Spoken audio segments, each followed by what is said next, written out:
성철스님이 열반 30주년을 기념해서 백년불교문화재단과 불교방송이 공동 기획한 정독 선문정로 공부를 함께하고 있는 동의대학교 강경구 교수입니다.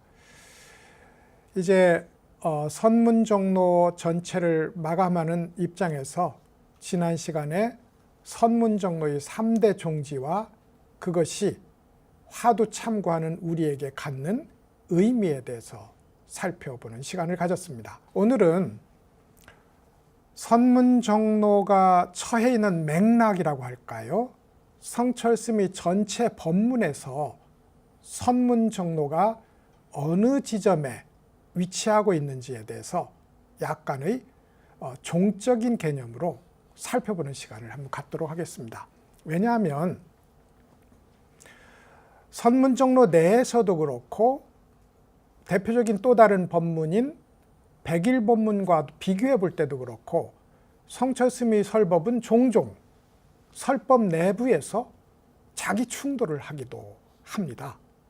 그 자기 충돌하는 지점, 그것을 어떻게 봐야 될지, 이 점을 우리가 만약에 이런 종적으로 성철스님이 어떤 지점에 어떤 상황에서 어떤 법문을 했는지를 살펴보지 않으면 이게 퍽 난감한 문제가 될 수도 있습니다. 그런 의미에서 성철스님의 전체 법문이 갖고 있는 몇 개의 범주를 나누어서 한번 설명을 살펴보는 시간을 갖도록 하겠습니다. 서로 충돌한다고 했는데 이랬습니다. 성철 스님의 법문에서 혹은 모든 불교 스님들의 법문에서 윤회는 극히 중요합니다. 왜냐하면 우리가 다음 생이 없다면 우리의 공부가 오늘날의 우리 불교의 공부에 대한 자기 신명을 건 이 처절한 공부가 의미가 반감될 수밖에 없어요. 그런 의미에서 불교에서 왜 열심히 수행해야 되느냐? 당연히 우리가 사회생활 하는 것처럼 오늘보다 나은 내일을 위해서 수행을 한다. 이렇게 해야 되는 거거든요. 그러니까 내생이 있을 때 우리는 금생의 이 부자유스럽고 구속된 삶에서 벗어나서 자유롭고 그리고 더 절대적인 차원에서 살아가는 다음의 질적으로 더 고양된 삶을 희망하는 일, 이것이 우리를 수행하게 합니다. 그리고 실제적으로 이제 부처님으로부터 불교의 근본적 핵심 중에 하나가 이번 생이 끝나면 다음 생을 받아서 윤회를 거듭하게 된다 하는 윤회론이라고요. 성철스님 역시 아주 중요한 이 비중을 두고 윤회론을 주장하게 됩니다. 그런데 흥미로운 지점이 하나 있어요. 법정스님과 대담하는 중이었는데 법정스님이 이렇게 질문을 합니다. 그래서 스님께서 이번 생을 마치고 다음 생에 어떤 원을 갖고 계신지 듣고 싶습니다. 법정스님이 그렇게 말을 해요. 그러자 성철스님이 다음 생은 없습니다 라고 말해요. 이걸 글자 그대로 들으면 윤회는 없다는 말이 됩니다. 근데 성철스님은 그렇게 말한 뒤에 이렇게 얘기합니다. 우리의 소위 나라는 혹은 이 본래 나라는 이 존재는 불생불멸, 태어남도 없고 소멸함도 없어서 한결같이 그 자리에 있다. 그러면서 매번 옷을 갈아입는 것처럼 생을 바꾼다. 그러니 옷을 갈아입는다는 말은 성립해도 이번 생과 구별되는 다음 생은 있다고 말할 수 없다. 이렇게 말을 한 적이 있어요. 워낙 두 스님께서 불교의 극치에 이른 차원에서 말씀을 했기 때문에 이런 말이 나오게 된 거죠. 근데 우리한테는 다음 생을 위해서 부지런히 공부할 것을 거듭 강조했다고요. 이 충돌하는 이 일을 어떻게 이해해야 되느냐? 불교적 소양이 부족하면 이렇게 말하고 소양이 충분하면 이렇게 말하는 소위 법을 듣는 대상에 따라서 법을 달리 말하는 이 일은 불교에서 본래 본질적으로 잘 구사하던 설법 전략이기도 합니다. 성철스님도 그랬습니다.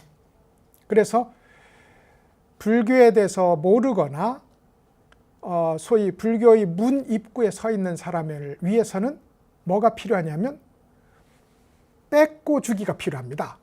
뺏는 것은 세속에서 살면서 세속에 대해서 꾸는 꿈들을 뺏어야 돼요. 부귀영화, 좋을 것 같느냐? 부귀영화라는 것은 제한적이고 상대적인 것이라서 그것이 몇십 년 가지 못하고 소멸하고 만다. 진시황이나 록펠러나 그런 사람들의 삶을 봐라. 아무리 모든 걸 다 가진 것 같아도 100년을 채우지 못하고 그 모든 가졌던 것을 내려놔야 되는 그런 상대적이고 유한한 그런 삶 속에서 살고 있었다. 뺏어요. 세속에 대한 꿈을 뺏고 불교의 꿈을 줍니다. 근데 여기 절대적이고 무한한 행복의 차원이 있다.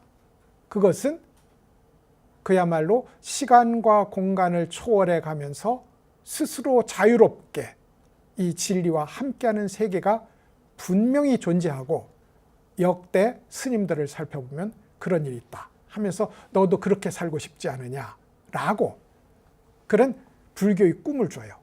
이게 이제 입문자에게 주는 일반적인 설법의 내용입니다. 불교의 문에 들어오면 불법의 핵심을 보여줘야 되기 때문에 이해를 높이는, 불교에 대한 이해를 확고히 확립하는 법문을 합니다. 예컨대 백일법문 같은 것이 그렇습니다. 백일법문은 전체 불교사의 모든 가르침을 중도법문이라는 하나의 키워드로 꿰은 그런 전무후무한 법문이라고 할 수 있어요. 그래서 불교에 어느 정도 이런저런 서적을 읽었던 사람이 백일법문을 듣고 읽는 순간 불교에 대해서 하나의 통일된 견해가 생길 수 있다. 이게 백일법문이 지향하는 바고, 성철 스님은 강원에 다니는 스님, 선원에 들어온 스님들을 대상으로 혹은 불교에 어느 정도 소양이 있는 분들을 대상으로 이런 설법을 합니다. 그리고 선문정로가 있습니다. 그렇게 이해가 확고해지면 직접 내가 그것이 돼야죠. 왜냐하면 부처님도 장부고 나도 장부인데 부처님만 되라는 법 없지 않느냐. 그것이 불교 수행의 핵심이거든요. 그래서 나도 직접 닦아서 부처의 길을 걸어서 부처의 자리에 도달하련다. 이게 선문정로의 가르침이라고 할 수 있습니다. 그런데 이렇게 열심히 그야말로 이 숙면 일의 과정을 거쳐서 자기의 전 존재를 갈아넣는 그런 간절한 수행을 통해서 깨달음에 도달한다고요. 도달해 보면 깨닫는 나도 없고 깨달은 진리도 없습니다. 오로지 지금 있는 이것이 전부예요. 그래서 성철스님은 산은 산이고 물은 물이라고 종정에 취임하는 첫 일성을 그렇게 말씀하셨는데, 그렇게 이걸 불교적으로 사사무해라고 합니다. 모든 만사만물이 불법을 그대로 드러내고 있으니 어느 것은 버리고 어느 것은 취할 일이 없다. 그것이 도인의 삶이라는 거죠. 그 사사무해의 도인의 삶을 바로 보여주는 설법을 합니다. 그게 본지풍광이라고 할 수 있어요. 이렇게 성철 스님은 시기적으로 꼭 그렇지는 않지만 성철 스님의 전제 법문은 입문자, 초급자, 중급자, 고급자를 대상으로 법문의 수준을 달리했다. 그랬을 때 윤회는 우리에게 분명히 있어서 금생 잘 살아야 내생의 자유로운 삶을 맞게 된다. 수준이 좀 부족한 사람들에게는 이렇게 말해놓고 법정 스님같이 불교의 엑기스를 공유하는 입장에서는 전생이 어디 있고 내생이 어디 있습니까? 오로지 불생불멸인 이 하나의 큰 나가 있고 불성이 있어서 옷을 갈아입을 뿐입니다. 라고 표현을 할 수도 있고, 그 충돌하는 말이 함께 서로 수용될 수 있는 그런 지평을 확보할 수 있다. 이게 이제 선문정로가 있는 맥락적 위치라고 할 수 있을 것 같습니다. 이에 대해서 이제 조금 자세하게 한번 살펴보는 시간을 갖도록 하겠습니다. 1950년대 중반쯤 되면 성철 스님의 막내 따님이었던 이제 우리 스님이 되셨으니까요. 불필 스님이 처음에 17살 때 성철 스님을 뵙고 소위 지금 말씀드렸던 유한하고 상대적인 세속의 삶과 절대적이고 무한한 행복을 누리는 불교적 삶을 이지 선택력으로 내놓고 넌 어떤 걸 할래? 그러니 누구라도 절대적이고 완전한 영원한 행복을 추구하는 삶을 살겠다고 선택을 할 수밖에 없는 그런 가르침을 베푼 뒤에 20살이 되어서 스님을 다시 찾아옵니다. 이제 온 존재를 걸고 깨달음의 길에 들어서겠다는 수행의 결의를 다진 이후에요. 그때 성철 스님이 노트 한 권을 줘요. 우리의 일반 페이지를 기준으로 하면 약 90페이지쯤 되는 노트이고 성철 스님의 넘버링은 양면을 한 페이지로 매겼으므로 48페이지 정도 되는 노트를 한 권 줍니다. 직접 쓰신 거예요. 그러면서 이제 20살인데 아직 불교를 몰라요. 그런데 그 20살인 딸에게 혹은 입문자에게 불교의 엑기스를 보여주기 위해서 어떤 가르침을 넣었을까? 이 노트에 다 들어있다고요. 그게 뭐냐면 제가 잠시 말씀드렸던 세속적 삶의 허망함과 불교적 삶의 영원하고 절대적인 어떤 불교적 삶의 성취에 대한 이야기를 하고 그리고 그 도인들이 되기 위해서 어떤 삶을 살았고 그리고 어떤 공부를 하면 그런 도인들이 되는지에 대한 그야말로 흥미진진하고 사모하는 마음이 저절로 일어나도록 하는 노트를 한 권 줍니다. 그것을 백년암 식구들은 성파리 노트라고 불렀고요. 그 첫 에피소드가 대구 파괴사에서 출몰하던 성파리라는 귀신에 대한 얘기였기 때문에 그렇습니다. 그래서 성파리 노트라고 불렀고 불필 스님은 그것을 모든 불교의 모든 것을 아니다 아니다 아니다로 끊어나가는 백비 노트라고 불렀습니다. 제가 보기에는 믿음을 일으키는 노트예요. 그래서 저는 기신 노트다, 믿음을 일으키는 노트다 라고 의미 규정을 합니다.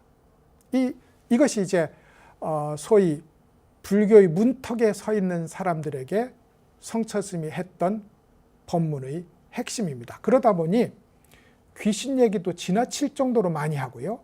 영혼 불멸론에 대한 이야기에도 지나치게 많이 해서 자칫 잘못하면 마치 윤회하고 윤회하는 어떤 뚜렷한 실체가 분명하게 존재한다는 그런 논의에 빠질 수도 있는 그런 논의로 이제 이 소위 기신 노트의 내용을 채워갑니다.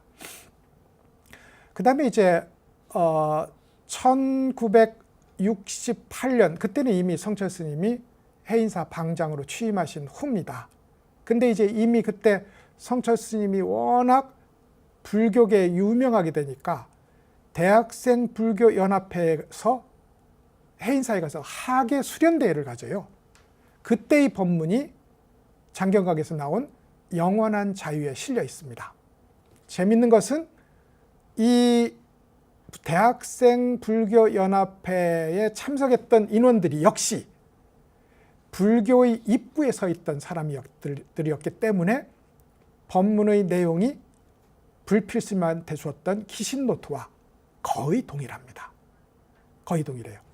그래서 이제 성철 스님은 불교의 문턱에 선 사람들에게 영혼의 불멸을 이야기하고 윤회를 이야기하고 그리고 과학적 합리성을 불교가 갖추었다는 점을 이야기하고 그리고 불교는 화두 공부라는 것을 통해서 영원한 자유에 도달하는 길이 있다는 것을 이야기하는 이런 한 덩어리 법문이 입문자를 위해서 마련되었다라고 볼 수 있습니다. 선문정로가 만약에 어렵다는 사람이 영원한 자유라는 법문을 읽거나 출판은 안 되었지만 기신노트의 글들을 읽는다면 120% 수용할 수 있는 그런 내용들로 이루어져 있다. 불교적 소양이 없어도 알 수 있도록 지필되었고 설해졌기 때문에 그렇다고 할 수 있습니다. 이제 제가 개관한 것처럼 두 번째는 어느 정도 소양이 갖추어진 사람들에게는 어떤 설법을 했을까입니다. 사실 선사의 본분이라는 게 있습니다. 무슨 얘기인고 하니 지금 여기에 정말로 유익하고도 맛있고 건강한 음식이 하나 여기 있다고 해요. 다른 것들은 다 불량식품이라고 불러지요. 그럼 정말로 건강에 좋은 건강식품이 여기 있다고 했을 때 자기 자신이 그걸 먹는 사람이에요. 이게 선사입니다. 그럼 다른 사람이 와서 어떤 걸 먹을까요? 하면 실제로는 그냥 바로 들어서 먹여주면 됩니다. 근데 바로 들어서 먹여주는데 누가 준비되지 않은 사람이 누가 바로 그 순간 입을 벌려서 그것을 받아 먹겠습니까? 그러니 선사들이 아쉽고 유감이지만 요 건강식을 설명하는 어떤 기간을 갖게 됩니다. 이것이 왜 좋은지. 그것이 이제 백일 법문에 나타나 있는데 이것을 저는 이해를 확립하는 법문이라고 부릅니다. 요 순서는요, 불교에서 불교의 성숙은 이렇습니다. 믿음, 이해, 실천, 깨달음. 한문으로 얘기하면 신해, 행, 증이에요. 요 신해, 행, 증의 범주로 설법 대상을 구분해 놓고 그런 방식으로 설법을 했다는 것이 제가 지금 말씀드리는 얘기의 주제가 됩니다. 그러니까 먼저 믿음을 일으키기 위해서 기신노트를 설법하셨고 대학생불교연합회 일반 학생들을 위해서 영원한 자유의 법문을 하셨다 이 말입니다. 이제 두 번째의 이해를 확립하는 법문에 대해서 말씀드리겠습니다. 1965년 이때가 이제 성철 스님이 성전암이라는 곳에서 10년 동안 철조망을 치고 있다가 철조망 밖으로 나오셔서 최초로 공식적 직함, 그러니까 운달산 김용사라는 사찰의 조실로 사회적으로 이제 불교 활동을 시작을 합니다. 근데 그때 대학생불교연합회 구도부, 굉장히 흥미로운 얘기죠. 아까는 대학생불교연합회였고요. 지금은 대학생불교연합회 구도부라는 소위 엘리트 불교 인재들이 모여있는 그룹이 있었어요. 서울의 봉은사에서 수행을 하기도 했었고, 그리고 지도교수나 지도하는 스님들이 모두 많은 희망과 기대를 걸고 있던 그룹의 학생들이었어요. 이 학생들이 65년에 성철 스님을 찾아옵니다. 그리고 나서 2박 3일 동안의 설법에 감명을 받아서 66년 겨울에 수련대회를 와요. 이게 50일입니다. 50일의 출가를 했다는 거죠. 50일의 출가를 해서 성철 스님이 이때 법문한 것이 운달산 법회 법문이라고 우리는 부르는데 그때의 법문이 오늘날 우리가 보는 백일 법문과 거의 동일합니다. 말하자면 불교의 유일한 길은 깨달음이다. 그리고 불교의 모든 가르침은 중도의 실천을 촉구하는 얘기다. 이것이 백일 법문의 주제이기도 하고 그리고 운달산 법회의 주제이기도 했어요. 그 말씀은 대학생불교연합회의 구도부 학생들은 거의 스님들 수준이었다고 봐야 되는 겁니다. 왜냐하면 절에서 살고 있었고요. 매일 경전 공부를 하고 매일 참선을 하고 예불을 했습니다. 스님과 다를 일이 없었다는 거죠. 그런 의미에서 그들에게 맞는 설법은 불교를 하나로 꿰을 수 있는 안목을 제공하는 것이다. 그래서 이제 운달산 법회의 내용이 백일법문과 유사하게 됩니다. 백일법문은 성철 스님이 해인사 방장에 취임한 1967년에 해인사 대중들을 상대로 한 법문입니다. 100일 동안 해서 100일 법문이에요. 그러니까 해인사 대중이라고 하면 강원에 70명 정도의 스님이 있었고요. 그리고 선원에 60명 정도의 스님이 있었고, 종무소나 소임을 살던 스님과 대중들을 합하면 최소 160명의 스님이 있었습니다. 그리고 스님의 설법이 소문이 나서 거기에 두루루 참여한 인원을 계산해 보면 많을 때는 200명을 넘어서 300명 정도까지 될 때가 있었다고 합니다. 근데 대부분 스님들이었죠. 그러니까 스님의 법문을 해인사의 인연이 맞아서 듣게 된 스님들, 일부러 찾아온 스님들을 위해서 성철 스님은 여러분들이 경전을 공부하는 사람이든 여러분들이 선을 닦는 사람이든 요 정도는 알아야 된다. 그것이 뭐냐면 초기 불교에서 선불교에 이르기까지 다양한 불교의 흐름이 결국은 중도의 이야기를 하고 있는 것이다. 나와 대상이 사라진 자리, 옳고 그름이 사라진 자리, 선악이 사라진 자리를, 거기가 더 본질적인 바닥이거든요. 그 바탕 자리를 읽어내는 일이 경전에서 한결같이 가리킨 자리다. 이것이 100일 법문의 내용이 됩니다. 그러니까 이렇게 운달산 법회에서 했던 50일 법문, 그리고 해인사 방장으로서 했던 100일 법문은 불교에 대한 이해를 확립하는 법문이었다. 신해 행증으로 보면 제2단계에 속한다 이 말이죠. 이 정도 이해가 확립되고 나면 수련에 들어갈 준비가 되었다. 그게 이제 선문정로의 설법이 됩니다. 재미있는 것은 선문정로는 성철 스님이 해인사 방장에 취임되고 10여 년 지난 뒤에 1981년이 되면 방장에서 이제 방장직은 유지하시면서 조계종 종정에 추대가 됩니다. 그리고 그해 12월에 선문정로를 발간을 하게 되는데, 직접 성철 스님이 쓰신 책은 이게 유일한 겁니다. 나머지는 설법하신 것을 채록을 한 것인데 선문정로는 직접 쓰신 거이기도 합니다. 그런 의미에서 그 중요성은 더한 거죠. 그런데 역시나 선문정로에서는 하나를 빼앗고 하나를 줍니다.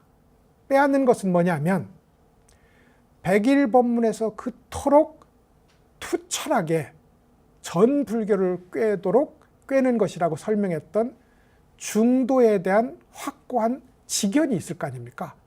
그 중도에 대한 직견, 이렇게 보니 불교가 다 보이는구나 하는 그런 아름아리 차원의 이해를 모두 내려놓기를 요구하는 것이 선문정로의 빼앗기라고 할 수 있습니다. 그러니까 매번 지금 갖고 있는 것을 빼앗아요. 그래서 말씀드린 것처럼 입문자에게는 세속에 대한 꿈을 빼앗고 불교에 대한 꿈을 줍니다. 100일 법문에서는 불교에 대한 꿈, 그건 조금 소위 준거 대상을 세운 일종의 욕망 같은 거거든요. 나도 저런 사람처럼 되고 싶어 라는 거죠. 그걸 빼앗고 불교의 진리가 어떠한 것인지를 알도록 불교의 진리를 내준다고요. 그리고 나서 선문정로에 오면 불교의 진리는 중도다라는 소위 아르마리 차원의 이해를 빼앗고 그것이 일어나기 전의 무심자리를 선물을 합니다. 그게 이목구예요. 그게 삼석은이라고요. 그래서 지금 당장 무심에 들어가는 길이 있다. 그리고 그 무심을 철저하게 실천하다 보면 나에게 본래 갖추어졌던 부처의 깨달음이 완전하게 드러나는 순간이 있다. 그것을 알고 신명을 다 바쳐서 화두참고에 오로지 매진해라. 이게 선문정로의 선물입니다.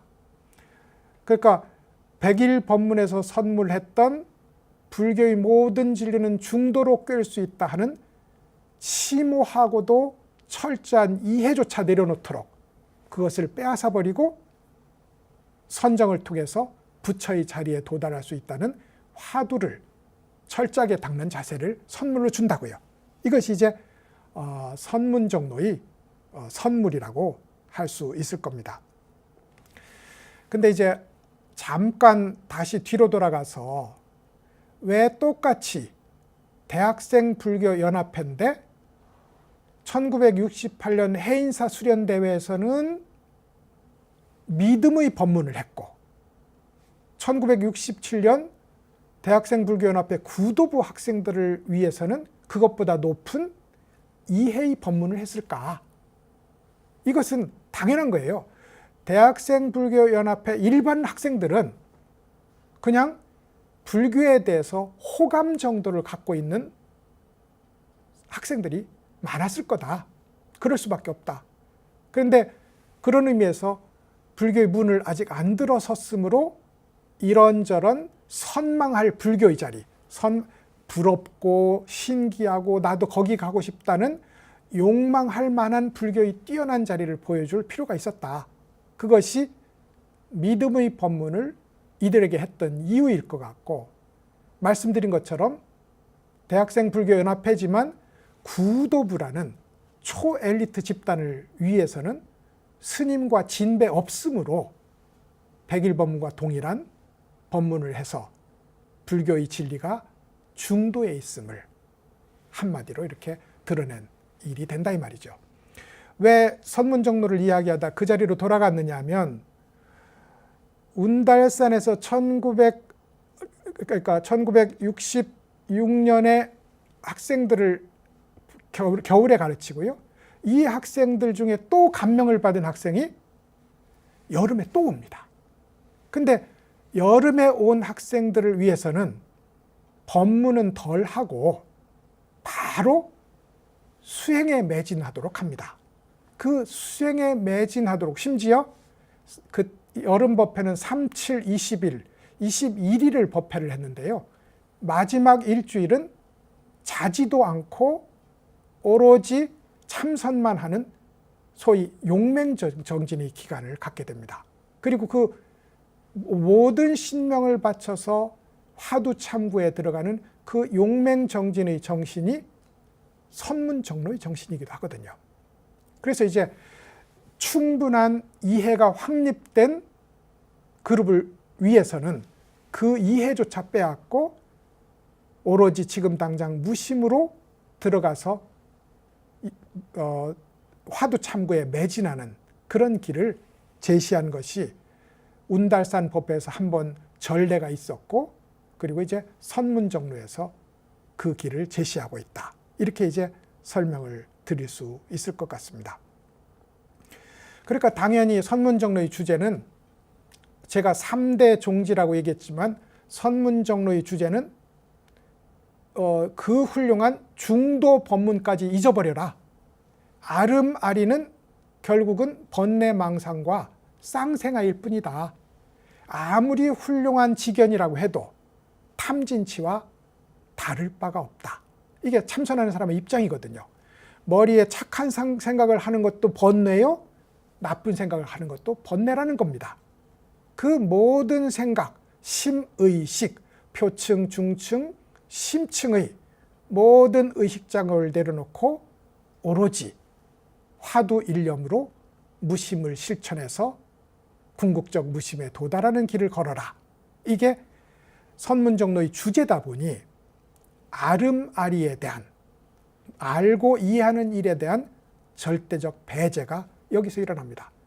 그러면 혹자는 그렇게 열심히 전 불교사를 꿰면서 이것이 모두 중도 법문의 다른 표현이라고 그렇게 고구정령하게 설명했으면서 그것 역시 탐진치 망상과 다를 바 없으니 버리라고 한 이 말이 만약에 이렇게 맥락 지어지고 범주화해서 이해하지 않는다면 충돌하게 돼 있다고요.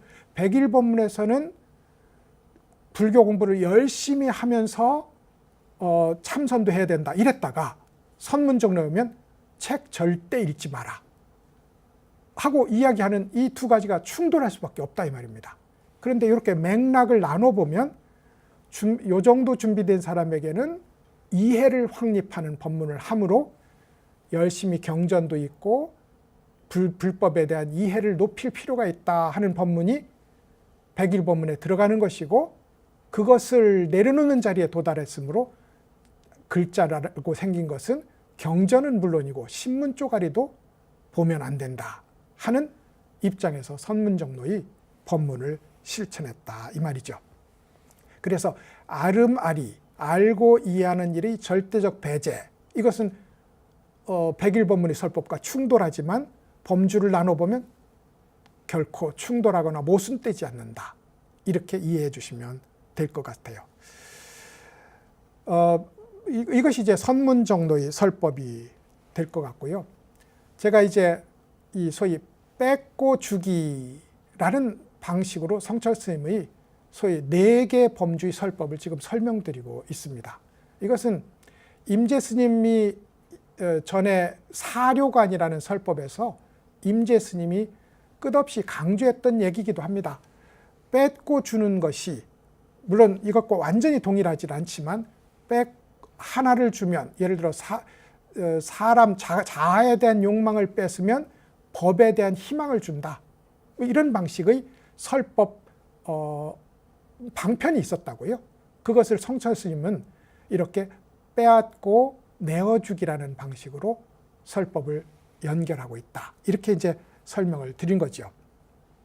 그래서 이제 기신노트와 영원한 자유에서 세속의 꿈을 빼앗고 불교의 꿈을 줬다면, 백일법문과 운달산법회 법문에서는 사람들에 대한 선망을 내려놓고 직접 공부를 하는 요체가 나와 대상을 내려놓은 중도에 있다는 것을 선물을 했고, 그리고 선문정로에서는 모든 불교사를 중도로 꿰는 이 통쾌한 지적 작업을 내려놓고 한 생각도 일어나지 않는 선정을 닦는 길을 제시했다. 이것이 이제 주고 빼앗기의 소위 논리였어요. 운동이었고요. 이제 마지막으로 깨달음을 점검하는 법문이었던 본지풍광이라는 법문을 한번 살펴볼 필요가 있습니다. 제가 선사는 본분사라는 게 있습니다. 말하자면 선사는 영양 있는 건강식품을 스스로 먹는 이이면서 동시에 사람들이 와서 어떻게 하면 될까요 하면 다짜고짜 이런이 폐지하고 그 영양식을 입에 넣어주는 사람이 본분사입니다. 근데 그것이 안 되니 믿음을 일으키기도 하고 이해를 일으키기도 하고 수행 의지와 수행을 안내하기도 합니다. 결국 목적지는 깨달음이죠. 믿음, 이해, 수행이 없이 만약에 깨달음에 도달할 수 있다면 그만큼 좋은 게 없다고요. 그리고 실제로 그런 분들도 있었어요.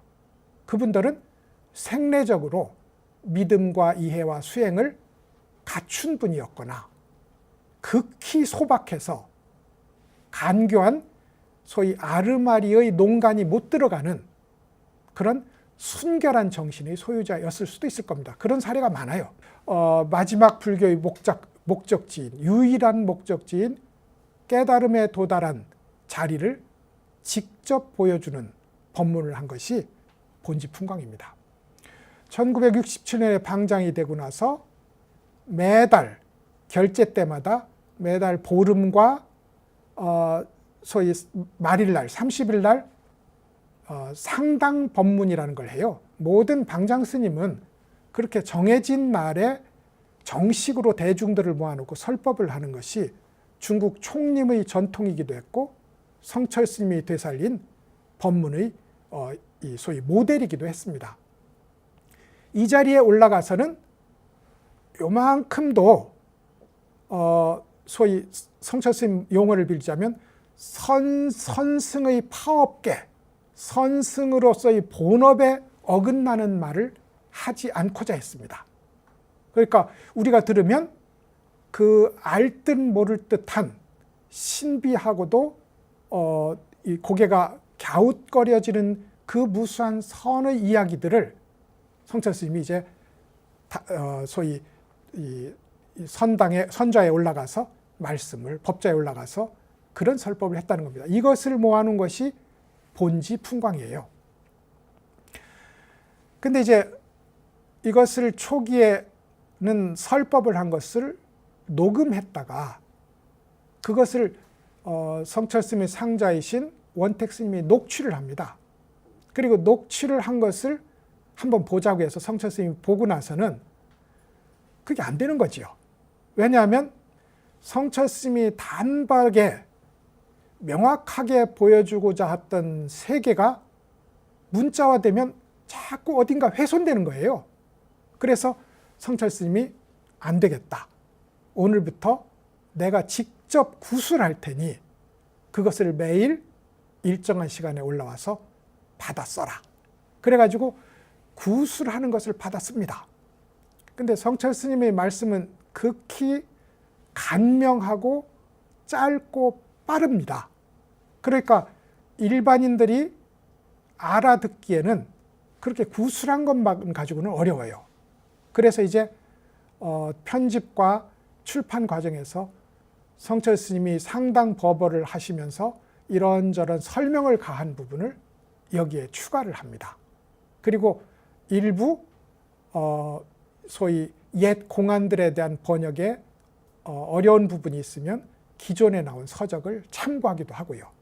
이렇게 해서 나온 것이 이제 본지풍광이라는 책이고, 선문정로가 나왔을 때 법정스님이 가서 스님에게 여쭙습니다. 다음에 책을 출간할 계획이 혹시 있으십니까? 라고 하자, 선문정로는 공부한 사람들을 위해서 한 법문이라면 선사로서의 진짜 법문을 한 내용이 따로 있고 그것을 내년에 출판할 계획에 있습니다. 라고 얘기해요. 그리고 실제로 그 다음 해에 본지풍광이라는 책을 출판을 하게 됩니다.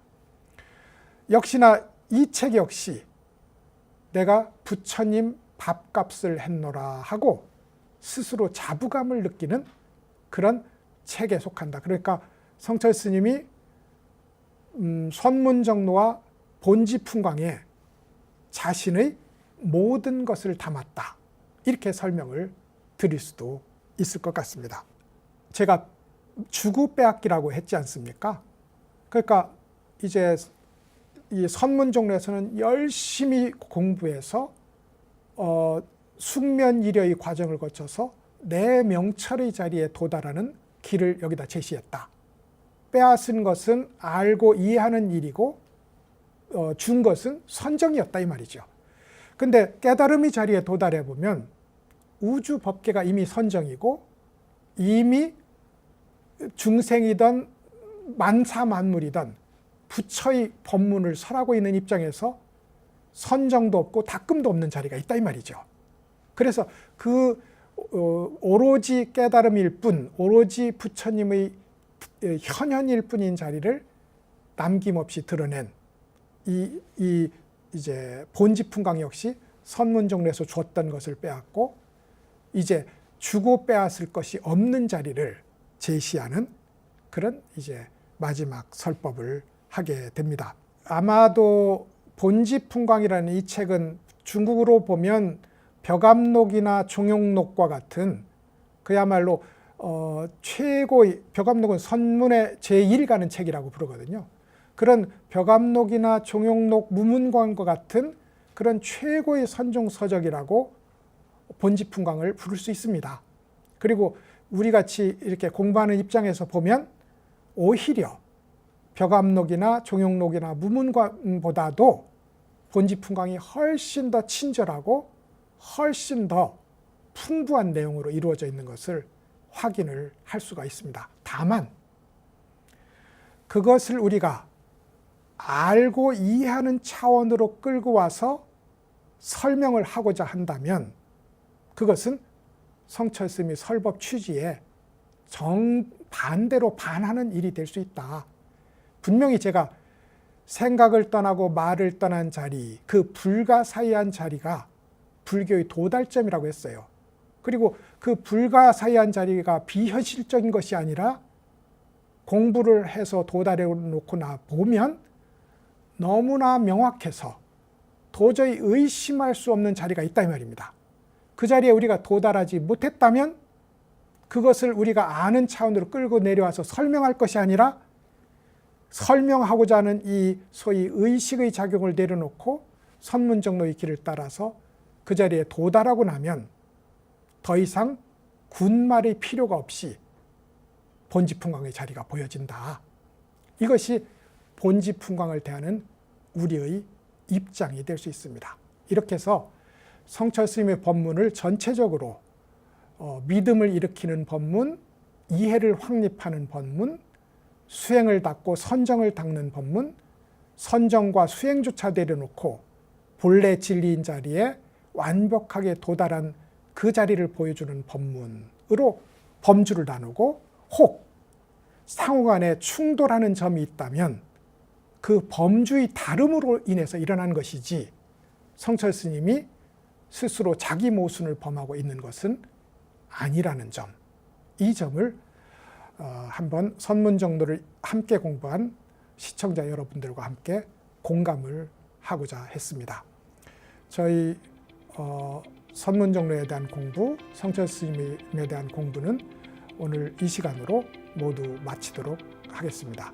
그간에 함께 공부해 주신 여러 시청자 여러분께 감사드리고, 무엇보다도 이것이 믿음의 단계든 이해의 단계든 수행의 단계든 한결같이 우리에게 중요한 것은 하나의 화두를 들고 자기 존재를 거기다 남김없이 던져놓는 그런 투신의 자세가 불교를 믿는 자세가 아닐까 하는 생각을 공유하고 싶습니다.